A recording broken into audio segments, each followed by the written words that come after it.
At first glance, Mark and Sarah Vancouver looks like exactly the kind of online fashion boutique many shoppers would trust. The branding is friendly, the product catalog is extensive, and the homepage tells a story about Mark and Sarah building their family business over the past 15 years. But when I investigate an unfamiliar shopping website, I don't stop at the homepage.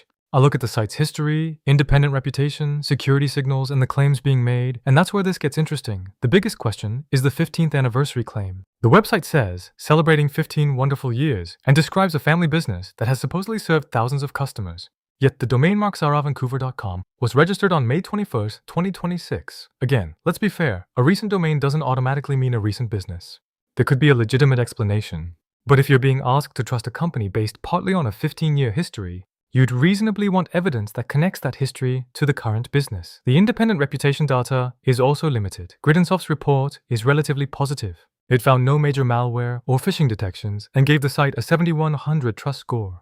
But it also noted that only 5 reviews were available. That's simply too small a sample to establish a strong customer track record. Scam Advisor is more cautious, giving the domain a 57 trust score and highlighting its young age, low traffic ranking, and certain payment-related concerns. Then there's Scam Detector, which goes substantially further, assigning a 28-100 score and describing the website as risky or dubious. Now, I wouldn't treat any automated score as proof that a store is fraudulent.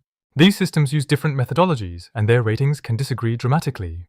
What matters is the underlying evidence, and here, the evidence says this: the site has a valid HTTPS connection, e-commerce functionality, recognizable payment options, and no reported blacklist detection in the information provided.